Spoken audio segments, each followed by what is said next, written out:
Hey guys, welcome to another episode of Skagit Storytellers. A new episode this week. I did it. Hi, Tony. All right, this episode is with Cory Vincent. I met Cory.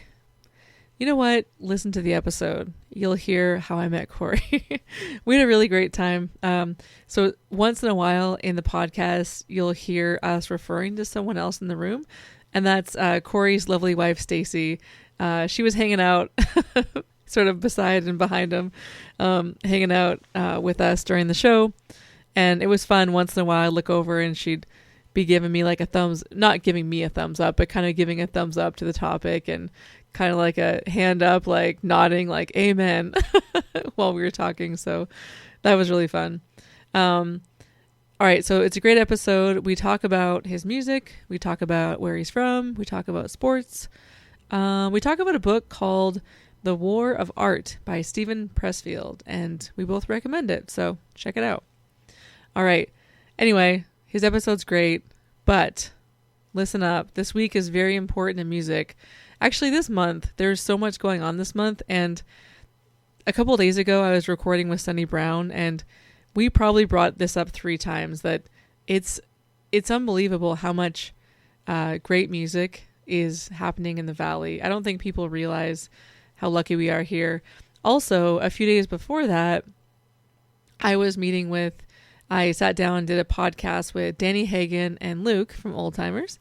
And Luke is the athletic director for the Highland Games in Skagit. And he was talking about how the Highland Games in the Skagit Valley are some of the most well-attended that you can get in the country. He was sharing an experience of going to Worlds somewhere down south, and nobody was there. Like, nobody was cheering him on for a potential world record.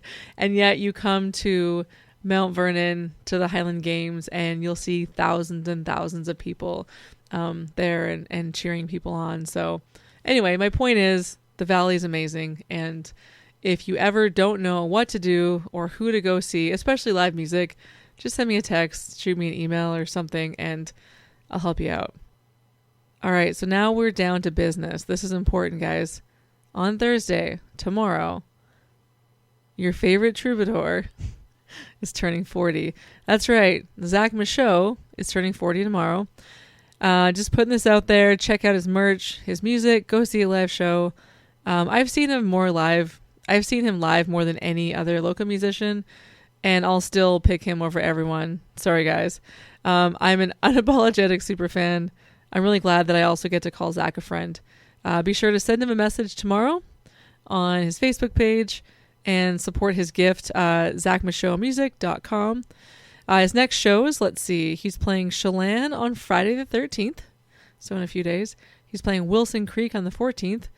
And on his website, he has all his next few shows as well. But in November, on November 10th, he's playing at the Lyman Tavern. And obviously, this was not run by me, the president of the Cedar Woolley chapter of the Zach Michaud fan club, because I'm going to be in Canada that weekend. So you guys better go and support Zach because I can't be there. Anyway, happy birthday, Zach. All right, so Washington's Records is a new podcast sponsor. But I'm just pointing out that they didn't ask me to sponsor the podcast. I actually reached out to them and I said, can I mention you guys every week? And they said, sure. Sam Chu and Tim Meckling are the brains behind this label, and they gave me permission to rave about their artists. So the first artist that I want to bring up is Cascade Cody. If you listen to this podcast, you know who he is. Actually, Cory Vincent mentions Cody and his amazing talent in this episode too. Tim writes reviews on their sites, and here's a snippet from the review that Tim wrote of Cody's album, Where the Fork Veers Left. All right. The highlight of this album is Pony Expressions, a rollicking cowboy ballad where the narrator gives a jilted lover a chin up, tiger. It's a song about a lover who's left some sad sack in her dust. So I'm going to play a clip from my favorite part. But I just wanted to say too that Cody's new EP comes out Friday. You still have time to pre-order the cassette and CD. Yes, I said that correctly. The cassette and CD. They're only $13 each, and you get a sweet sticker too. So check out this clip from Pony Expressions. Can't eat a bite, nor stomach to write, and there's no strength to say it out loud. So hang your head, buckaroo, no more crying to the moon. She ain't wondering where you are tonight. She's just riding off in sunsets, humming out her pony expression. Galloping through the desert. That's my favorite. Anyway, whenever I hear that now, I always think of this moment. Olive and I were driving back from San Diego at the end of June, and we're going through Northern California. I say we drove. It was obviously me. We drove 17 hours that day, and so it was near the end of our drive, and the internet had cut out. So we put on, I had Cody's album on my phone. And so we put on Pony Expressions, I think on repeat. And I just remember my daughter just singing so loudly in the back. And I thought, how cool is this that, my kid's not only listening to just loving music, but loving local music, but also loving local music where she's, also knows the musicians and they're our friends. So yeah, pretty grateful for this life of mine. Anyway, Cascade Cody and his Unpulled Bootstraps. Now, his Unpulled Bootstraps are Tony Wright and Tim Meckling. They're playing at Buxton's on October the 21st. They're playing with Cory Vincent and the Electric Band, which is Charlie and Pat, and Lazy Acres. They're playing at Buxton's and Anacortes on Saturday the 21st. Tickets are $15 at the door. And I think I'm working the door that night, so I'll see you there. And it's an all-ages show, too, which is really fun. That same night, though, the Dimes, I was mentioning Sonny Brown earlier. Sonny Brown is in the Dimes. That's his band. They play rockabilly. They're awesome. The Dimes are playing with Levi Ware that night as well on the 21st, but they're playing at the Conway Muse. That's a really great spot for a gig, too. Fun fact about Levi, he's actually he was one of the first ones I contacted about being on my podcast because the counselor at my school recommended him and told me all about this project that he has. And I actually ended up meeting him at the Riverwalk in Mount Vernon when I thought the Dimes were playing. And so I showed up and it was a different band. It wasn't the Dimes. And I ended up talking to somebody, and then I overheard someone else say Levi Ware, and I thought, wait a minute, I know that name. So we eventually reconnected. We still have to connect for a podcast. He's busy, I'm busy. We'll get to it eventually. But yeah, so the Dimes and Levi Ware are playing at Conway Muse. And if that weren't enough, so you have a show in Anacortes, you have a show in Conway, and you have a show in Rockport. If that wasn't enough, if you're upriver that night, check out a band called Bare Feet. They're playing at the Rockport Bar and Grill. Go say hi to Josh. All right. Now, you don't have to wait till the 21st, though, to go see Cody. He's playing at Temperate Habits on Friday the 13th to celebrate his EP, and he's also playing at Bird's View Brewing on the 14th. All right, speaking of local music, this is very local to me as they practice a few feet away from my podcast studio. Olive's band, After School Detention, has a new original song. I've emailed it to a few local musicians, and it got their stamp of approval. Thank you, Shane. It's basically scream metal at this point, punk scream metal. I don't know, but the joy on Olive's face as she performs is just perfect. They definitely need to practice a lot, but they're having fun, and they have 3 gigs booked already. At some point, they'll be playing The Hub in Concrete, the drummer's grandparents' farm in Burlington, and the guitarist's family just bought a boat, so they're going to have a boat show. I'll let you guys know when those dates are. All right, I think that's it. Yep, that's it. Okay, enjoy this podcast. As always, listen to me on the radio, Tuesdays from 6 until 8. And I guess if you're bored, listen to Jeremy and Jack on Thursday from 6 to 8. You can listen upriver, 90.1 FM, or you can listen online at ksvu.org. That's it, guys. Thanks for listening. And as always, go do something hard. Howdy, partner. Welcome to one of the most northern parts of the United States of America. Travel with me upriver as we talk to a bunch of ladies and fellers and they share their tales of wit and wisdom. That's right, it's time again for Skagit Storytellers with Liz Rankin.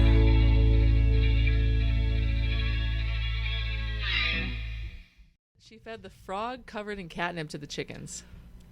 We stood back. Is that right? We stood back. What did you think was going to happen? I mean, the frog was pretty cute. Like, or you guys aren't like vegan, are you? No, Not that there's anything wrong with that. There's definitely something wrong with that. Okay. I'll go on record saying there's something wrong. Unless I'm already canceled. No, just kidding. Dietary restrictions. Cheers. Cheers. We have a silent guest in the studio. That's okay. I mean, doesn't it just taste like beer? No, but Really? it's not like that. It doesn't. It's taste not like beer at all. O'Doul's. It doesn't taste It's like not O'Doul's. O'Doul's. Yeah. Sometimes when I'll go places and I'll say, "Oh, do you have anything non-alcoholic?" They'll say, "Oh yeah, we have O'Doul's." I'm like, "Why? There are so many brands out there now of NA beer or zero beer. Mm-hmm. Bud has a zero beer. Come on." That's crazy I because know. it's pretty much zero beer. This tastes like it would be good with alcohol, like to use for a mixer. That's what it tastes like.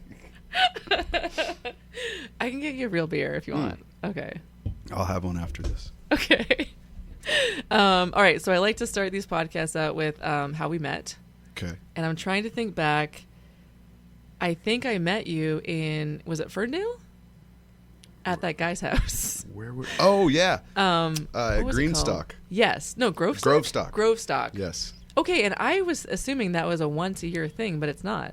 So, yeah. So they do Grovestock, which I think is a yearly thing. But then this was Greenstock, which is like a memorial for one of the musicians that passed away. Oh, that makes sense. Yeah, and he was my drummer in the electric band. Phil was like best friends with the guy that passed away, so that's how we got introduced to that whole scene, which was amazing. They're so nice. Like everybody there was super nice. That was fun. Mm-hmm. So that's where we first met. I met you and Stacy, and then I think I met you again just at the Concrete Theater. Probably. Yeah. For the show. Yeah. Up there. Yeah. That was a good show. I love the complete silence at a show. Like I prefer that actually, because then like people are listening. Yes. Because that's. As a fan, that's how I am. It's like I want to go watch. Like I don't dance, so I don't really care if they play dance music. I just want to see the experience of it. So yeah, that's really cool. And it's like there's definite vibes there. Like there's stuff going on that you kind of like feel, which is cool. And then like it being mostly an acoustic, more singer-songwriter thing, you can really just relax and hear everything and take everything in. Yeah. And so, yeah, I really liked it. Were you sitting in with Cody's set and Wes's set?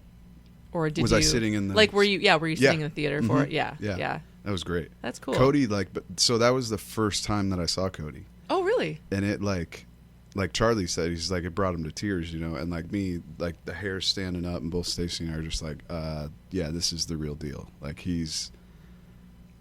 it's that authenticity that you just can't fake. And like people try to figure out what the formula is, but that's Cody is what he's doing, and it definitely comes through. And like not only his writing, but his delivery of it too, which is like so much. You can have a great song or a great poem or something, but it's like if you have that delivery to match it, then it just drives it home. Good songs come from those places, right? Unfortunately, your great songwriters are not just like, hey, everybody, how's it going? Like, it doesn't come from a good place all the time, So it's like, yeah, that's that emotion, that rawness, like definitely came through in his performance. And that's without me knowing what's going on. It's just like, I'm feeling this. Yeah. And to me, it's like, that's the only way to do it. Yeah. Like there's no other way to play music than just get completely lost in it and do it that way. But I grew up on country music, like a steady diet of country music. Like your parents played it. Yeah, I mean, I kind of just liked it. Like, I wanted to be Garth Brooks when I was a little kid. It was amazing. And it's really weird to think about being a little kid and connecting with, like, these super sad love songs. Yeah. But I liked them. It's like it made me feel something inside, you know? So, anyways, you were talking about songwriting. I didn't really start writing, like, real songs until probably... like maybe at the end of high school. I might have messed around with something, but it's like I was more into guitar and learning that.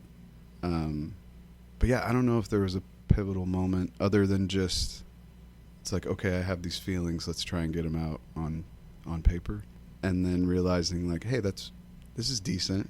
But yeah, the first ones are embarrassing for sure, because I can think of, like, a first attempts would just be like ripping off a Garth Brooks song because I was sad that this girl wouldn't choose me instead of the other guy, you know? But yeah, I can't think of, like, a pivotal moment. I should say I want to say it was like sophomore year. I had an English teacher, and, like, prior to that, I hated English, like, just absolutely despised the class. And this was a younger guy. He was a new teacher, and he was all gung-ho and, like, very, like, kind of flamboyant. Dead Poet Society. Yeah. Williams, yeah. And so, which I've actually never seen that movie, but I know of it. So, okay. like, I need to add that to the list of movies to watch, babe. Have you seen it, Stacey?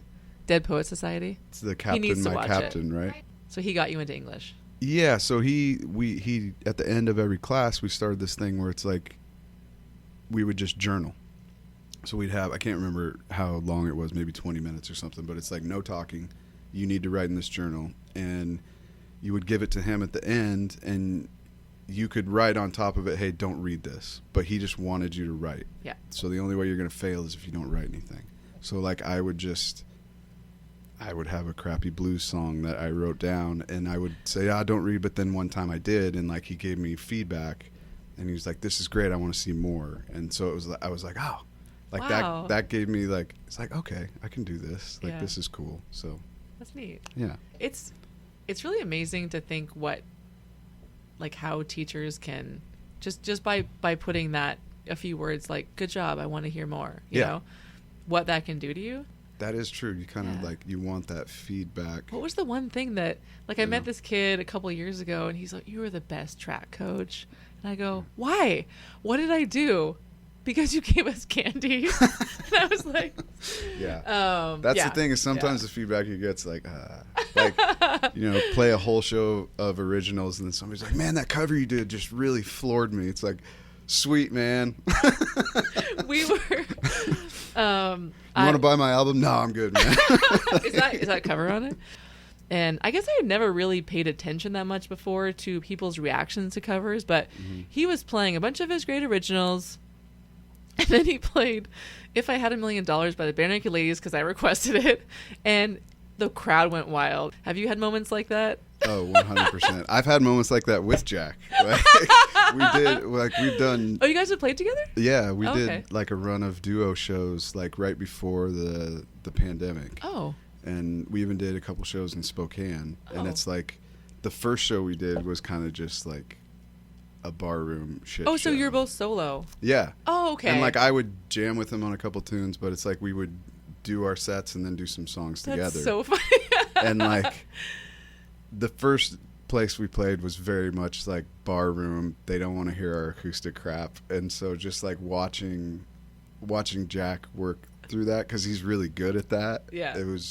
It's pretty hilarious. It's hilarious to see the different personalities, right? Because it's like, he's going to, like, match where they're at and do it more from, like, a joking, comical spot, where, like, I get really introverted and I'm like, I'm going to sing as loud as I can. And, like, I'm going to make you feel something. Like, that. My goal is, like, I'm going to make you feel something, but I'm doing it in, like, an angry way.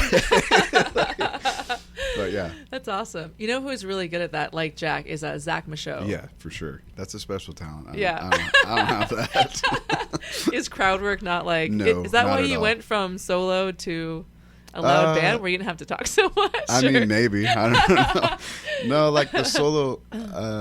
So how did you first start out? Were you on your own or in a band? So my very first band, I was like fresh 21. I never had any bands in high school or anything. I was like too shy and probably too snobby in my own. Like I just wanted to play blues, which when you're 18 years old in Cedar Woolley, you're kind of alone. Are you from Cedar? Yeah.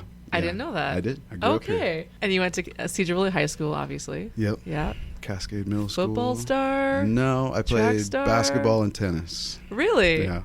That was my thing. I played basketball until like junior year. Okay. But I played tennis all 4 years. Oh, wow. Lettered all 4 years. I'm also a tennis player. Who's your favorite tennis player? Did you follow one growing up or? Yeah, all of them. Like Wait, how old are you? 30. I'll be 37 in a few days. Oh, you're so young. I saw Pete Sampras growing up. He was my... That was our guy. Yeah. And then when I was like actually play, because like I watched it as a kid. My dad was into it. Okay. My brother played. My brother's 5 years older than me. Oh, okay. And he played high school and college. And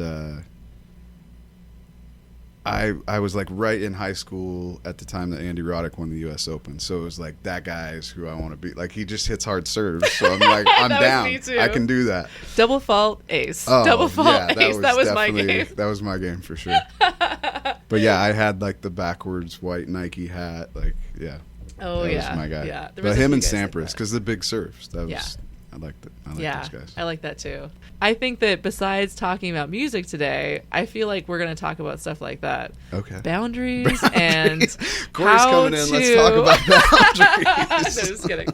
Okay. No, we'll go back to music though. So your first band was when you were, you said 21. And when you said Fresh 21, in my head I was like, was that the name of your band? No, Fresh 21. no. That's okay. A funny name. How did you meet all these people? So it was the Troy Fair Band, which they still play around here in a different variation. Troy Fair. Mm-hmm. Okay. He's a like country singer. He writes a little bit too. Okay. But I knew him through a guy that I worked for, and I remember going to the bar and seeing them a couple times. Yeah. And then he knew that I played guitar because he had heard. He's like, "Hey, do you want to sit in with us for a tune?" I'm like, "Yeah, sure." And so we sat in, and then like that night, he's like, "You want to be in my band?" Because like his cousin was the guitar player, and he was leaving to go to. I think he was going to Berkeley actually. Oh. And so I was like, "Yeah." And then he's like, "All right, let's do it." And then as soon as I said that, I'm like, "I don't have an amp. Like, I have a guitar. I've never played out. Like, So you had an electric guitar, but you didn't have an amp. I didn't have like an amp that I could gig with. Oh, you know, I just had like a little practice Oh, amp. okay. So I like went to Hugo Helmer's, got a credit card because I'm horrible with money. And I save 5% if I sign up for a yeah, credit card? exactly, right? It's like you just take it now. And Wait, you pay did for Charlie it. sign you up for the credit card? No, this was before Charlie worked there. Okay. He sold me plenty of stuff afterwards. So I bought like a ridiculous amp because I didn't know, and I'm like, well, when I see people live, they have these big amps, so I'll just buy that, and I could kind of afford it, so I bought that, and just like learned how to be in a band. I'd never done that before, and then it kind of ended up being like, and it was mostly covers. We would do like, he had a couple originals at the time that we would do, and it was like, you know, your bar room cover band kind of country rock stuff. And Wagon Wheel. This was pre-Wagon Wheel. This was before everybody was. I totally like skated by that. I've never had to. I maybe had to play that one time with like Wes Jones and you Jack. You got to play it, not you had no, to had play to. it. I had to play it. It was Sweet Home Alabama. Like that was yeah. And then like I would sing some songs too, and that was like my first time singing and playing. And then it let like Troy's voice would sometimes like burn out because, you know, you're playing like, if you're a bar band, you're doing like 3-4 hour nights. Yeah. And so like the third set, it would end up being myself and the bass player Scott Blair, and the drummer was Jerry Hyatt. and we would do like blues stuff because that's what I like to do. And Scott was super into the blues, so we started jamming. And then I started going to a blues jam in Cedar Woolley at it used to be called Just Mo's. Now it's oh man, I can't think of the name of it right now. Anyways, A bar? Yeah, it's right downtown. Cedar What's Woolley. the name of that? That used to be Mo's. The Bullpen. Now it's the Oh, Bullpen. Bullpen. Yeah, we go there all the time. Yeah. So Yeah. they used to have a stage up there. They did? Mhm. Oh, wow.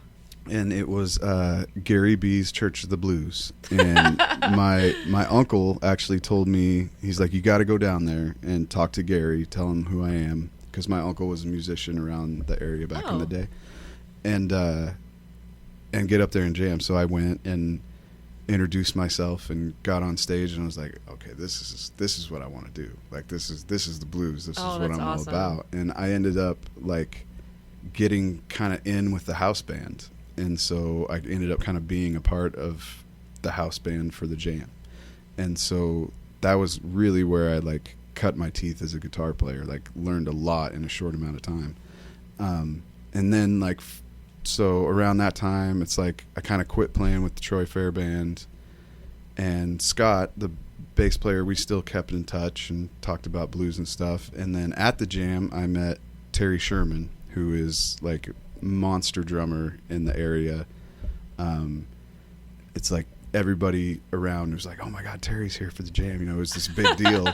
And so we met and started talking, and I had probably just started to write stuff like on my own and not really share it with anybody. And so he invited me over to his house one time, and he's like, yeah, let's play some of the stuff. So we just started writing and recording together, like just the two of us. And he would like write bass lines on a keyboard and record them, and we'd play with those. He'd play the drums and they'd be playing in the background. Oh, okay. And then we were just like, man, we should get a bass player. You know, I'm like, I know a bass player. So we called Scott Blair, and it's like he had a perfect place to practice. He's got a PA. He's like, yeah, you guys should come over. And that was Josie Wales was the name of that band. Okay. And so that was like my first real band that's like I'm fronting. Yeah. And we probably had like maybe 40% original songs and then covers, but they were like our versions of covers. Right. It was a lot like Pretty Much Nothing. Like we were into like the more garage band, let's jam and just have a good time. Yeah. So that was like, I can't remember where I was going, but that was like, I guess my first real band that I fronted. Yeah. And that would have been, gosh, I don't know what year, but we played like the Mount Baker Blues Festival maybe like 4 times or something. Oh, wow. So that was your first time playing there? Because you just played there recently. Yeah. Yeah. My first time was... So how many times have you played there? Like a lot. Yeah. I was trying to think of that the other day. At least 5, I think. Wow. The first year I played was with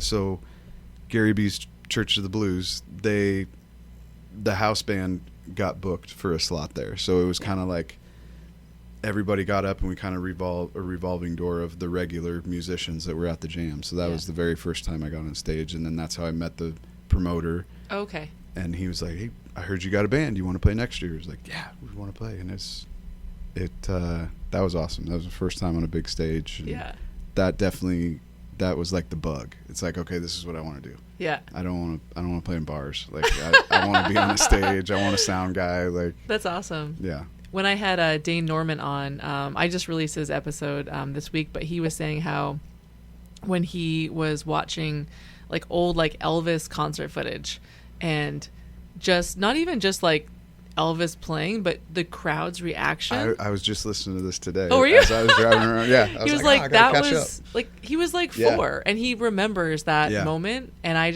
love that you said that. Also, it was funny because I think about how much I love doing my radio show. That's why I always bring on different guests every week, because I want them to get the bug too. Oh, totally. No one's got it yet. They've really had a great time. It doesn't help that it's all the way up in concrete, but that's what I want. So I just love that you said like I got the bug from that. Yeah. Not just playing music, but you were like, this is this kind of. Yeah, that was like the bug for. Okay, this is a goal that I would like. If I was going to do this for a living, this is what I would like to do. Yeah, you know, is like the festival circuit, you know, and just tour all over and do stuff like that. Yeah. That's awesome. Yeah, I would say the the bug to actually play like in front of people, I got to see Eric Clapton when I was like maybe 16. Oh. At Key Arena, now it's Climate Pledge Arena, and we were like up in the nosebleeds, you know, and I was like, I had been playing guitar for a couple years, but like didn't really know enough to know the gravity of the situation. And it's like now I know all the musicians that were playing with him that night, and it's like, oh my God, like I got to see them even though I didn't know it. But I remember there being a moment, they were playing I Shot the Sheriff, which is like not my favorite song, whatever, but they did this awesome breakdown, and he goes into this guitar solo, and I remember just like, I get goosebumps now talking about it, but like I remember getting that, and just, it was almost like I was in a trance, and I remember just like kind of snapping out of it, but not really, and looking around and realizing that like everybody's feeling this right now, and he's making that happen, and it's like, that's what I want to do. Like I want to make people feel that. So it's like now every time I play, even if I'm like down, I got to remind myself, it's like, this is why you get to do this, because it could just be one person, but like make them feel something. Yeah. If you're not doing that, then you shouldn't be up here. Yeah. Like so that gave me that bug for sure. Yeah, that's awesome. Yeah. So you went from, what's it called, Josie Wales. Wait, and did you go from that to Cory Vincent solo? Yeah, I kind of, because I was, you know, still had a day job doing all that stuff, and then... What were you doing? What was I doing? Oh, I worked at Charlie's Produce with my dad for a while in a warehouse, and then I got a job in Burlington as a warehouse manager, and, you know, hated it. Like, I hate day jobs. I hate them so much. Currently? Yeah. I like my job now, though. I love my job now. Good. But, yeah, and then that company was, they're part of a massive national company, and they were shutting down that plant. So I was like all of a sudden out of work. But it was kind of nice because we got like a severance package and stuff. So I had some time and some money to work with. So I was like, all right, let's try this musician thing. Like, oh, so you did the Cory Vincent thing like solo as like, let's do this full time. Yeah, that was the thing. So it's like, okay, if I'm going to do this realistically, like the band can't play every night. They've got jobs, they've got lives. It's like, let's work up a solo show. So then I kind of started playing a lot more acoustic, which I wasn't used to, and learning a bunch of songs, and doing like, I mean, there was a run there for a while. I feel like I was playing like 4 nights a week, you know, whether that was steady all the time, but it's like the gigs were coming, it was going good and gaining momentum, and then, you know, COVID hit, so that was great. Got it. Yeah. So yeah, that kind of put things on the back burner, but it also allowed me to put out my first album, because I not only had the time, had a little bit of money, and I got to work with one of the bands that had played the Mount Baker Blues Festival. Is called the Steepwater Band, and they're from Chicago. And I made friends with all those guys, and one of them being the bass player, and like we actually kept in touch pretty regularly. And I was like, hey man, I got these original songs. Would you like to play bass on them? Like I was just throwing it out there because it's like, what's the worst that could happen? He's going to say no. And he's like, I would love to. Send him my way. Cool. And this was like a little bit before the pandemic. So he's like touring, time goes by. I'm like, he's busy, whatever, you know. And then it's like pandemic hits, everybody's figuring out what to do. And then out of nowhere, he sends me a message one day. He's like, hey, you still want to do this? I'm like, yes, let's do it. So that album is like totally pieced together and recorded. Like he recorded all his tracks in Chicago in his apartment, and like, wow, yeah. And so I went into the studio with a friend of mine, great drummer, Dan Eddy, and so he plays drums on some of it. My old drummer Terry plays drums on a couple of them that we recorded at my house. Some of it's recorded at Robert Lang Studios in Shoreline.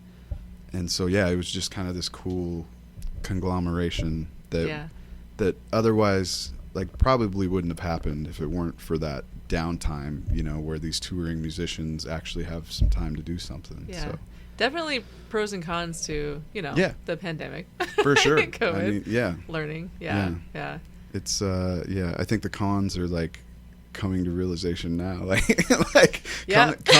coming out of it, and like it's like it takes a while to figure it out. Like, yeah, for sure. Yeah, I mean, some things you know right away, but some things are, and 10 years from now we'll be discovering something. Yeah. Like, oh, that's why. Yeah.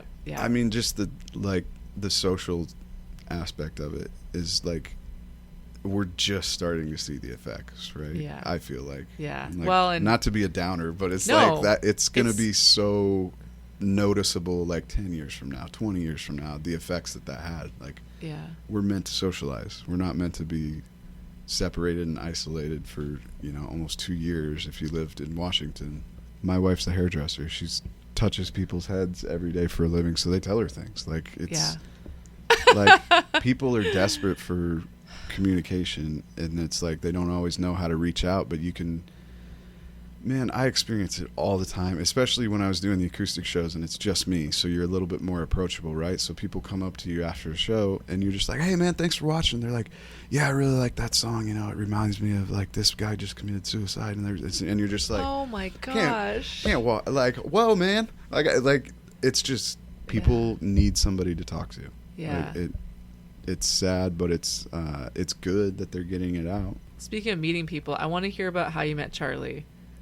So I said, any good Cory stories? And he said, honestly, no. I've known him a long time, but we have pretty much always been focused on music when we hang.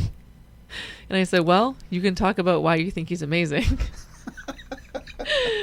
And then he said, he's very committed to his art. He doesn't compromise his vision while also being open to input from those around him. He is kind to a fault. He's so fucking talented as a writer and a performer.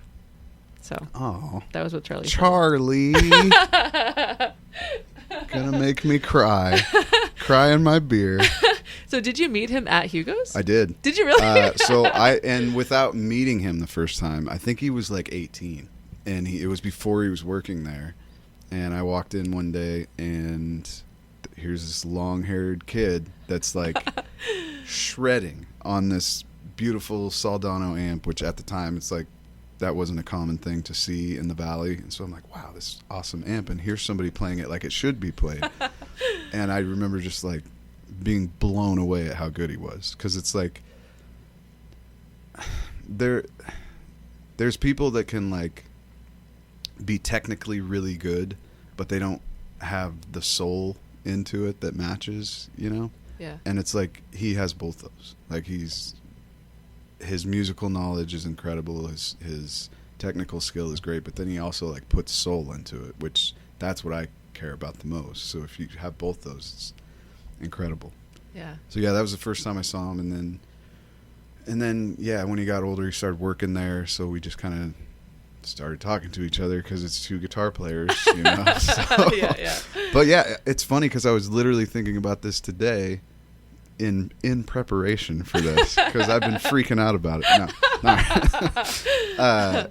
I was thinking about how I was like, wow, Charlie and I really like. I don't know, I didn't grow up with Charlie. Yeah. So it's like, and I was thinking about how there's this like kind of small town mentality of like, you have the friends that you grew up with and then you get old and that's it, right? And maybe you make older friends, but as a musician, you're kind of like, you kind of got to meet new people all the time and develop new friendships, which is really hard. Like, and especially being in a band, like it's like a marriage in some sense, like you're kind of, especially if you're doing original music, because you're sharing a piece of yourself that's, depending on what you're doing, is pretty vulnerable. I was thinking today about how it's like I really don't know Charlie, and over the past, like since we've started the Electric Band, Because when did you start that officially? The beginning of this year was our first gig. So I think we're coming up on a year of actually cool. getting together. Yeah. And we rehearse up in Bellingham at our drummer's Right. spot. Yeah. And so it's like Charlie and I've been commuting And up that's there on together. Wednesdays. Yes. Because I'll be like, what are you doing tonight, Charlie? He's like, it's Wednesday, so you know what that means. Oh, right. Sorry. Right. You got electric practice. And so it's like we now we've got, a half hour there and a half hour back in the car together. So it's like we're kind of getting to know each other in a weird way, because we feel like we know each other but we don't. So it's really cool. It's definitely been like valuable to me. I think we both enjoy the time. So. Yeah. Well, have you listened to his podcast? I like it because I've had other people say, hey, I love your podcast because I don't know Charlie, but I was going to meet him at this event, so I listened to the podcast first. Okay, so I feel like I got to know Cascade Cody through your podcast episode, and like I text him. I think I might have messaged you, but I text him because like I needed that. Like hearing him talk that day, and I don't even remember the specifics, and it doesn't even matter. But it's just like, God, I needed to hear that today. Like that, it was just beautiful. So it's like that's the fun thing about what you're doing. The power of community. Like you have to keep making more friends, and you know how when you get older you're supposed to keep moving, people stop, but you should keep lifting weights and keep moving. Maybe there's something to be said about community piece too. Maybe you should keep making more friends as you get older, and maybe that's what stunts some people's growth, is that they just stay in this cluster. You can see, like when you look at your parents or your grandparents, you can see where they stopped, right? And it's like after that, no, I'm not learning anything new. Like this is all I need. And like I catch myself being that grumpy old man. Like, really? Especially with technology. Like I hate it so much. Like I'd be so happy. I mean, the only downfall of the internet crashing is like podcasts. We can't listen to those. But like, it'd be horrible, but it'd be so great. But I did hear that people really are, the main reason why they like podcasts is because of the long form. You're hearing other people connect. Totally. And you don't have that connection, or at least not in the moment. I noticed you brought in a book. I did, just in case like we ran out of things. The War of Art. We're never going to run out of things to talk about. But no, I want to talk about that. So how did you discover that book? So I heard about it like probably a lot of people through Joe Rogan. Oh, me too. Yeah. And it's like, he would always talk about how he just had a stack of them and he just hand them out. And I'm just like, all right, I already listened to everything that he recommends me to, and I just kept putting it off. I'm like, I can't be this guy. I gotta have somebody else. And then I'm just like, no, I'm gonna check this out. Yeah. Because I actually watched the podcast with Stephen Pressfield. Oh, that he okay. did, and it was like, okay, this makes a lot of sense, and I absolutely loved it. I immediately was like, Stacy, you got to read this. Like, and it was so like for me, what I really liked about it right away was that in that edition I have, there's a foreword written by one of his colleagues, and he's like, I don't believe in God. He's like, but I like where he's coming from with this. And so like instantly I'm just like, okay, let's see what this is about. And like, cause I'm a believer, and it's like everything that he describes in there when it comes to like the resistance and the battle, it's like, it was just so relatable. I was like, oh my God, this is the way I feel. Like, I've never had it. I shouldn't say never, but it was like it just hit me at the right time. Yeah. And to put a word to it, like the resistance, and then like the muse being, you know, the muse. Yeah. Yeah, and it's like and I think the biggest thing I took out of that.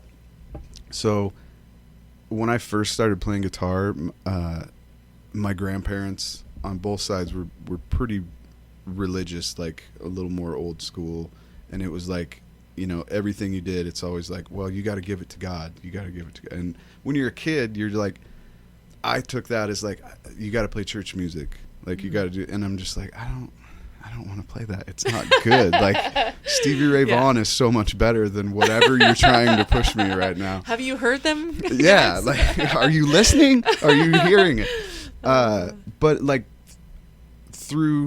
I feel like that's a great description of what I've been trying to express for a while, because it's like what it means to give it to God it's like you're not responsible for the creation. Like, and I've always kind of felt that way. I know that if I write a song, it's really not coming from me. Like, I'm just a vessel. And like I had heard that, the first time I had heard that described was actually Eric Clapton talking about Stevie Ray Vaughan. And he was saying how he described it as like almost like a radio frequency. There's like this channel that's out there, and every once in a while people get to tap into it, and that's those moments where you're like, God, I'm on fire tonight, like this is great. And he talked about how Stevie was just on all the time, like he was never not in that channel. And like, to me, that is the muse. And so to like to give it to God or to give it to the muse is just to realize that you can't do it for your own ego. That's never going to turn out good. It might get you immediate satisfaction, but it always has to be serving the higher good, you know? Yeah. So that just really hit home for me with that. Well, it's your, like, your gift that you, and everyone has a different one, but you're giving it away. Right. And giving is way better than receiving. So it's almost like, I always think about how John Cougar Mellencamp was talking about how when you aren't sharing your gift, you get sick. Like, you physically, like, get sick. And so I was thinking about how giving is better than receiving, but it's almost like when you're not sharing your gift, you're like hoarding, and you're being greedy. For sure. But a lot of people don't even know they're doing it. They just are embarrassed to even try to find their gift, maybe. And so it's not intentional. Right. It's just they don't know, or if they've never been sort of given permission to, like, use their gift, or they think that they don't have one. And so, that's how a lot of people are sick, because they're just holding all this amazingness inside, and they're not intentionally doing it. They just don't know how to express it. Right. And so I still deal with that, with feeling that from other people. Like, it's like, you just got to get it out there. Just do it. Get it out there. Yeah. Like, because that's part of the resistance for me is like, well, I'm not ready to. It's not done. Like, I want it to be, because I really only write if I have something to say. I really only play guitar if I have something to say. Yeah. To me, there's no point in doing it unless I'm saying something. So if I don't have all the thoughts gathered, I don't want to give this half-written thought, because then it's like you're going to miss the point, And I realized that maybe that's a little resistance, But it's like, man, it's just so tough. Yeah.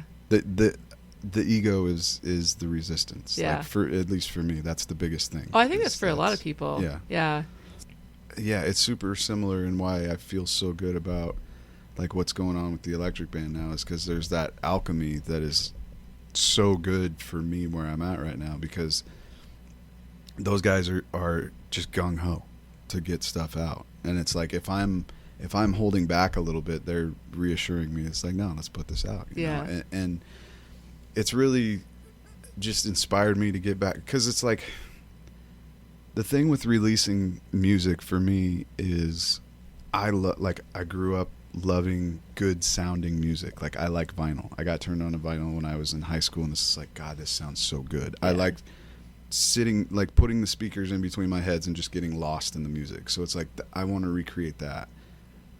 But I also have to, like, come from the area. It's like, I love rock and roll. It's got to be raw and gritty. So, like, for these first 2 singles that we put out, there's things that I'd like to add to them or make them, more grandiose or whatever. But it's like, I just went in with the mentality. It's like, no, Van Halen won. Like, Stevie Ray Vaughan's first album. Like, they're just bare bones. Let's just do it. Here's what we sound like live. Yeah. Which is, impressive in its own right. It's like, now if you come to see us, that's what we sound like. Yeah. Like, so it's, but what you're saying, it's like finding a group of people that can go along that journey with you is, like, so beneficial, because you can easily get in with a group of people that it's like, maybe it's the greatest thing in the world from, like, a technical standpoint, or people love what you do, but if you don't have that alchemy, it's never really going to blossom, because it's, you're just not ever moving forward. I don't know if that makes sense. Yeah, no, it does. Speaking of your new album, like, when does it officially come out? That's a great question.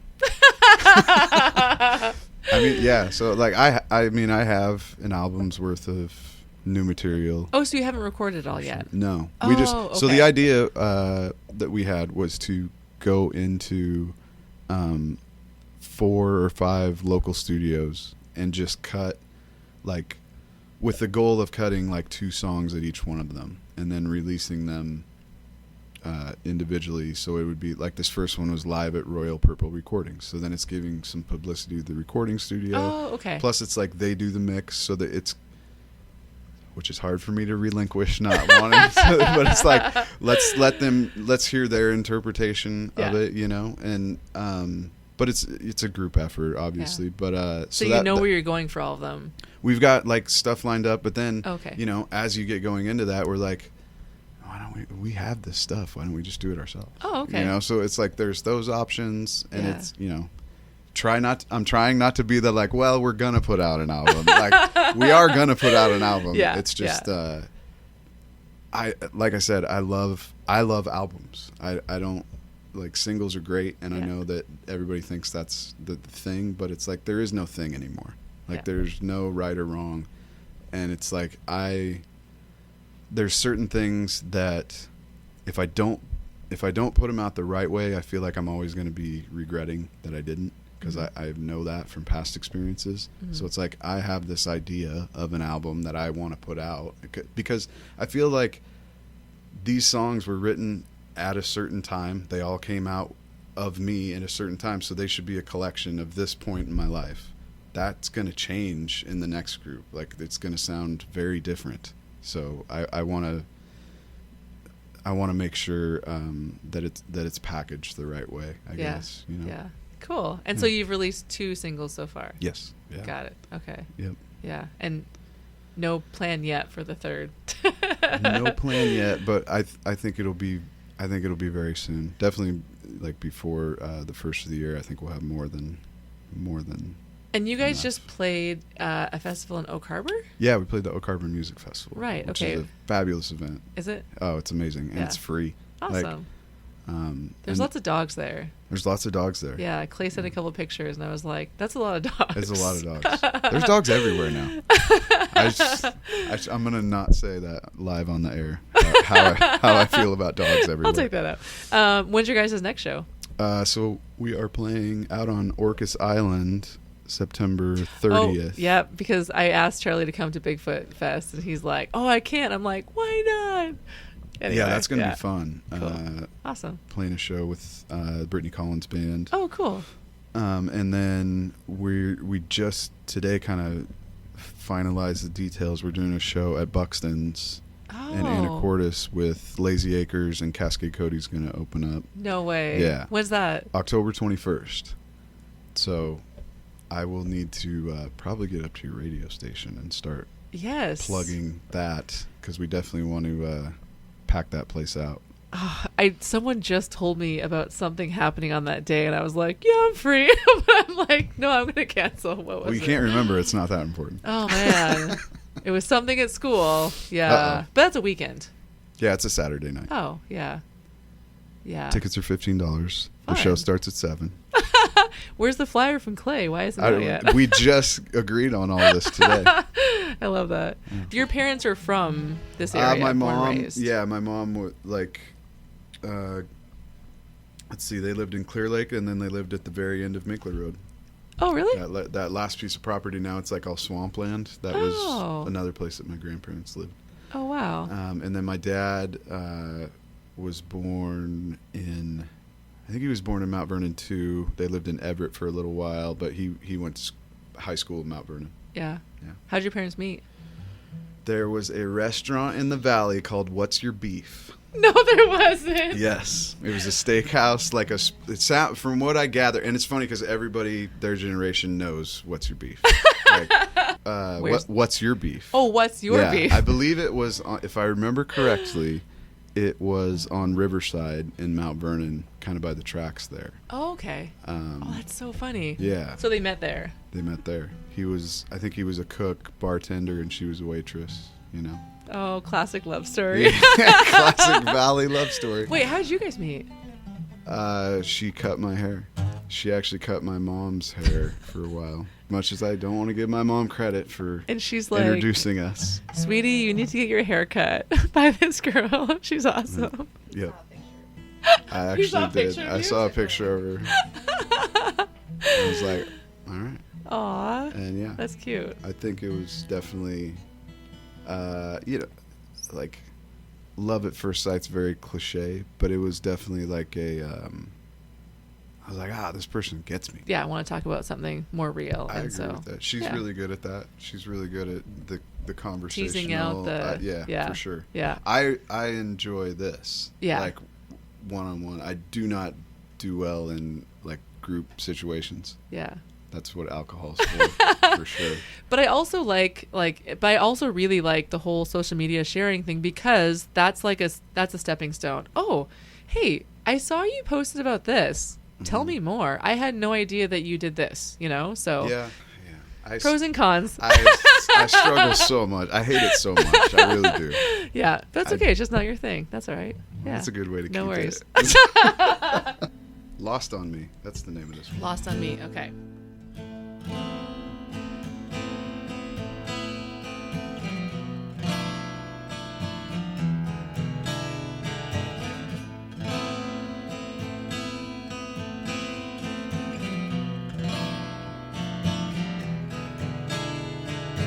Heaven isn't lost on me, but still I lend my head to thoughts of dread, wandering so aimlessly in fear the end is near, so I read.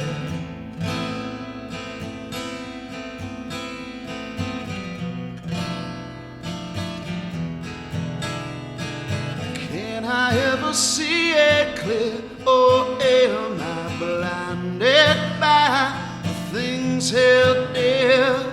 Sing along to songs of praise, it's just a leap of faith and a turn of phrase. I swear I feel the fire below, see the embers glow in the eyes of every man. They fan the flames with thoughts untold, or the truth you sold for the plastic in your hands. I can smell the fumes that burn as we scorch the earth in search of the latest scam. Choking on the smoke, I scream for the things unseen. Yes, I plead for the Son of Man. Take me if you can.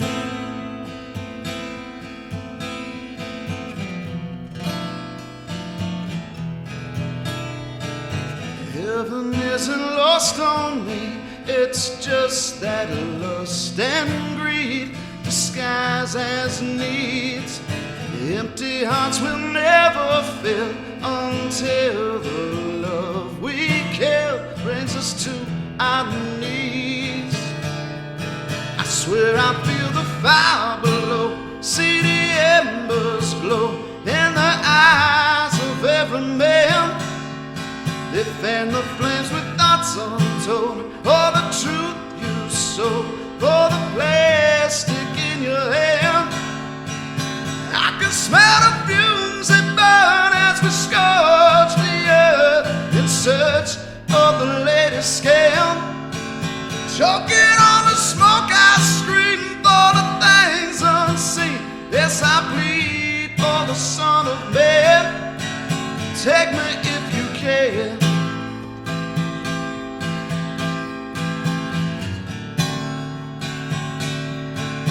Take me if you can.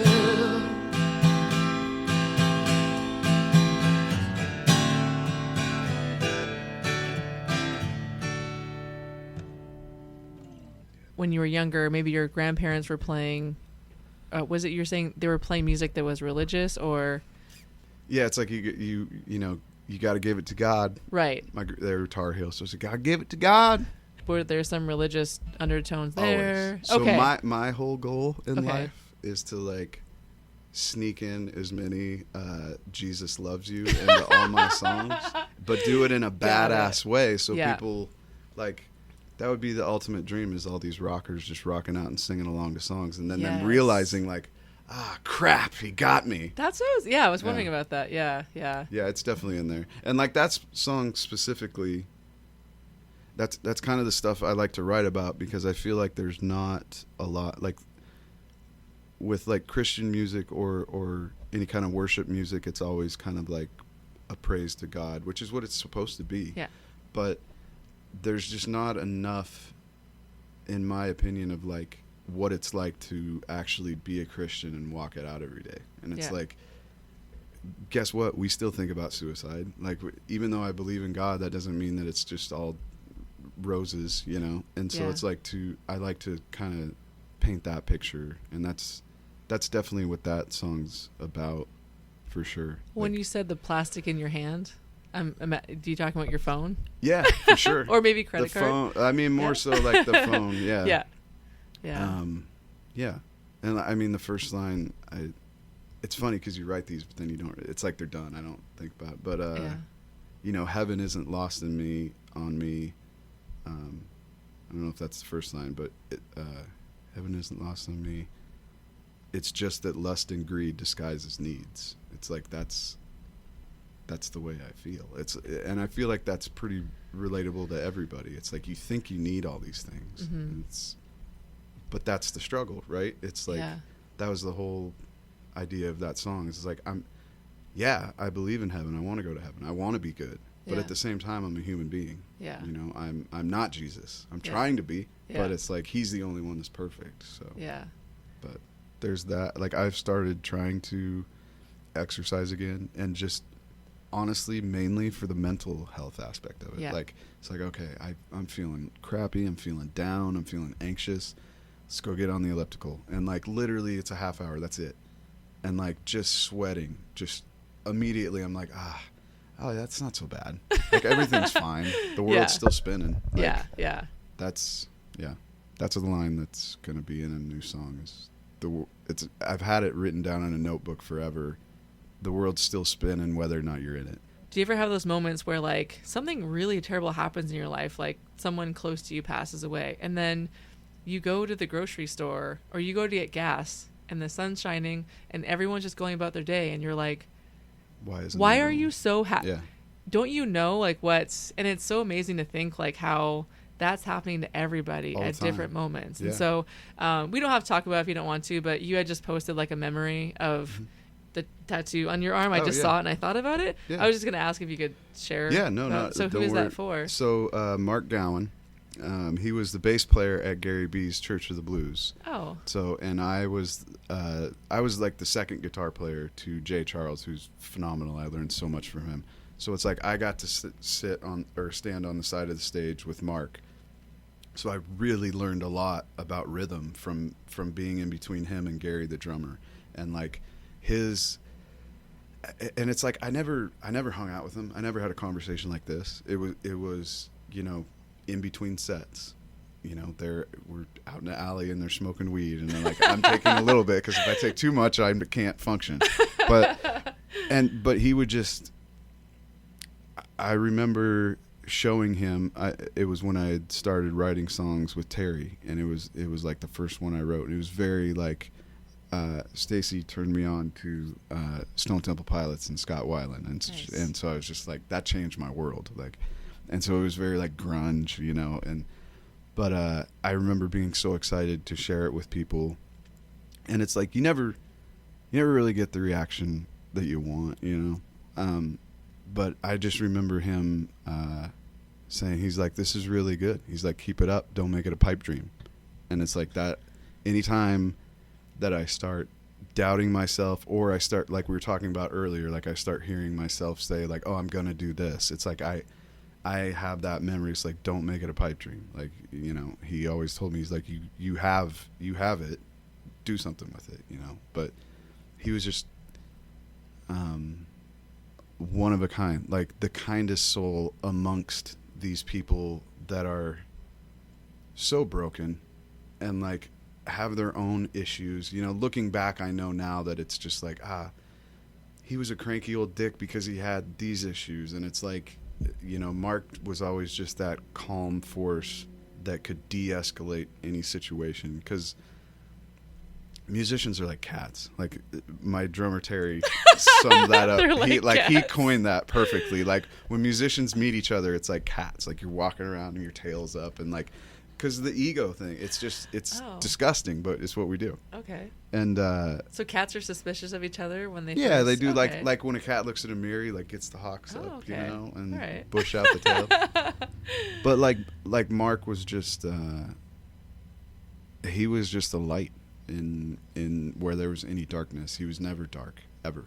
And it's amazing, these people that can enter your life and you really know nothing about, but they just like touch you so profoundly. But Mark got cancer like when shortly after we'd been playing together, and he had lived an incredible life. Like he'd done some crazy shit in his days, and like he was just like, I'm not gonna do any treatments. I'm ready to go. I'm gonna go. So that was the first person I remember that I ever that I said goodbye to, and like knew that it was goodbye.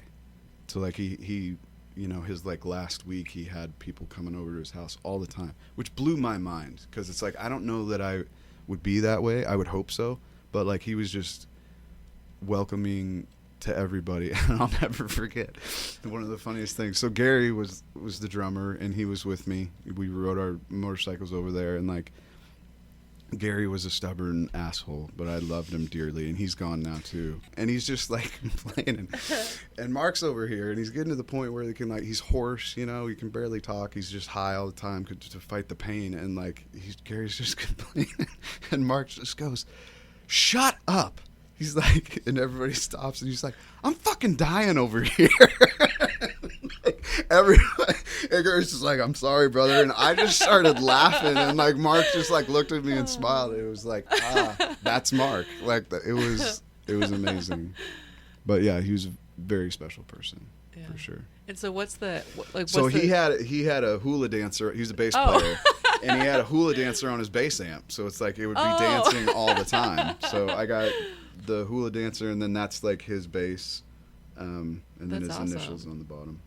I love it. Yeah. What are your other tattoos? I've got my microphone because. Yep. And this is a statue that my grandparents.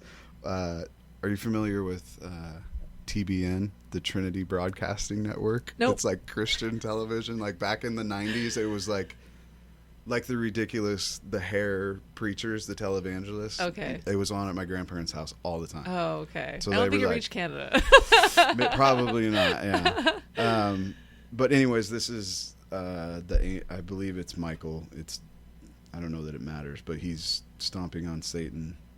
And I remember my grandma would, she was hilarious and very animated. So she'd be like, whenever you're feeling bad and the devil's getting to you, you just got to stomp on his head. And I'd be like a little kid just stomping on the ground. That's awesome. And so, yeah, she had that statue in her house. So I have that. Yeah. Yeah. Nice. I Cool. like tattoos. I know. Me too. Be a whole nother podcast. I know. But it's like, that's the crappy part about nowadays is like, and it's happening in music too, along with everything, is like people want to politicize literally everything. And it's like, you post that on your door and people are like, oh, that's a good saying. Now, if you were to post that and put Jordan Peterson under it, somebody would be like, well, that's just offensive and we have to make that stop. Yeah. Like, it's like, come on. Yeah. Like when people are analyzing this Oliver Anthony and his new song. Oh, yeah. And like trying to place him somewhere. It's just like, how about you just say it's a great song?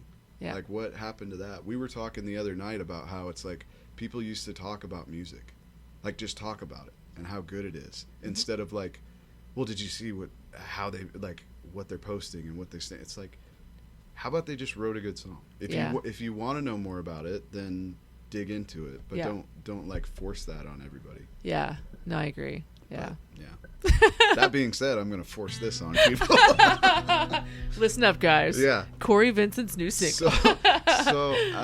Yeah, this one is Words They Say, and I don't know if I've ever I don't know if I've ever said like publicly exactly how I wrote this song, but I was listening to Gary Clark Jr. was on Joe Rogan for an episode. Okay. And I was Is he an musician? Yeah. Okay. He's like blues rock kind of. Okay. And like it's funny, there's a lot of musicians that inspire me that I don't necessarily sound like or even like take any of their stuff, but it's just their person inspires me. And like I was just like, God, he's so cool, he's got this groove, and I was like, I want to write a song like that. And then I was listening to Tulsi Gabbard on Joe Rogan, and I was just getting like hyped up, super inspired. I love her so much. I'm just like, why can't that be what we hear every day? Like I love that woman. And so I like started writing this song about like that personality type, and then I've now that it's a single and released, like I emailed it to her team. I emailed it to, I don't know if you listen to the Lex Friedman podcast. Yeah. But like I emailed it to him. I'm gonna email it to Jordan Peterson because it's a song about like the truth tellers and like speaking the truth when it's not comfortable and when you're gonna face all that resistance. But it's like as long as it's actual truth, which is love, like keep preaching. Yeah. So that's what awesome. this song's about.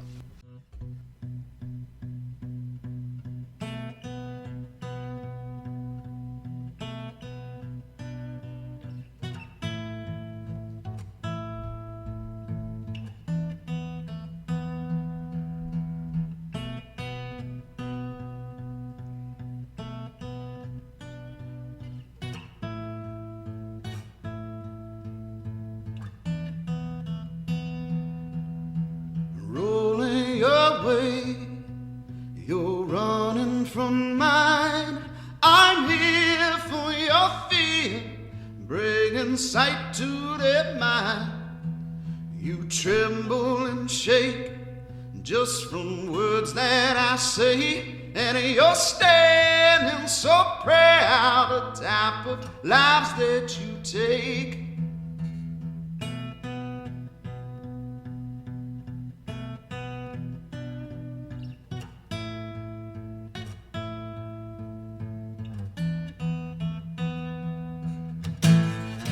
When love's overtaken and happiness is sin,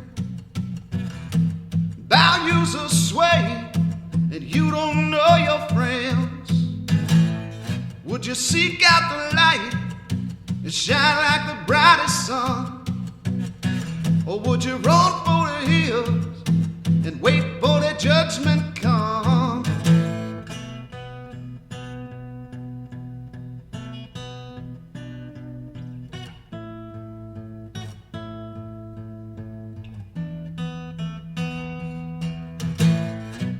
Conversations that I've been drawn into,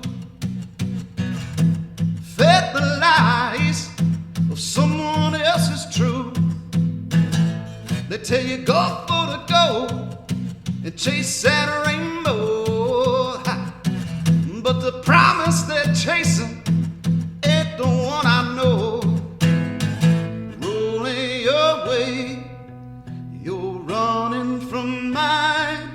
I'm here for your fear, bringing sight to their mind. You tremble and shake just from words that I say, and you're standing so proud, the type of lives that you take.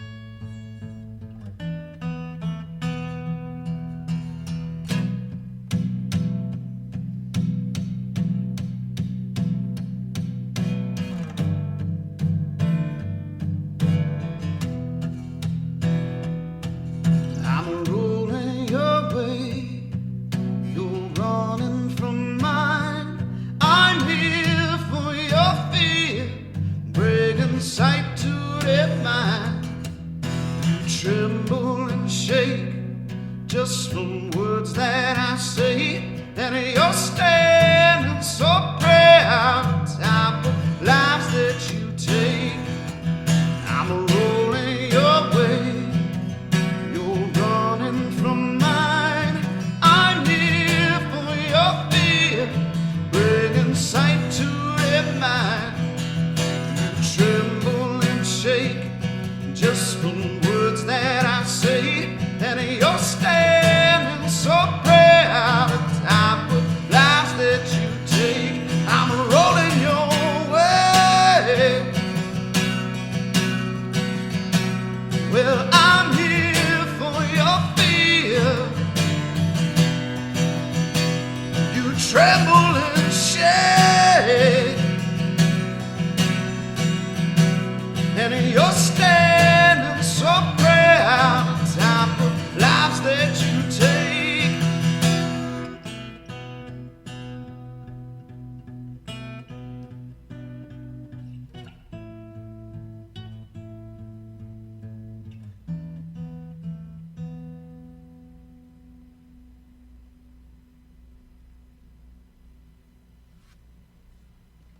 That was good. Thank you. I liked it. But the one that you released obviously wasn't acoustic. No. Yeah. It's got the band. It's got the intensity. Nice. Yeah, Awesome. builds up. Yeah, I remember when Charlie shared it in our group chat. He's like, guys, so proud of this. Awesome. It was really cute. Yeah. Charlie. Thanks for coming over. Yeah. I hope you guys had a good time. Yeah. I mean, I know you weren't officially on, but you're here. I hope you had fun listening. Yeah. It was less scary than you thought. Yeah, it wasn't scary. Right? We'll do it again. Okay. I want to do the radio show. Yeah, no, for sure. Yeah, we'll look at a time. We got to plug the show. Yeah, you'll come on the radio. That'd be great. You come here again. I'm sure Olive will give you another farm tour. So. I would love that. Yeah. Thanks, guys. Thank you. That was awesome. I always joke that I end awkwardly. That's what it's supposed to be that way.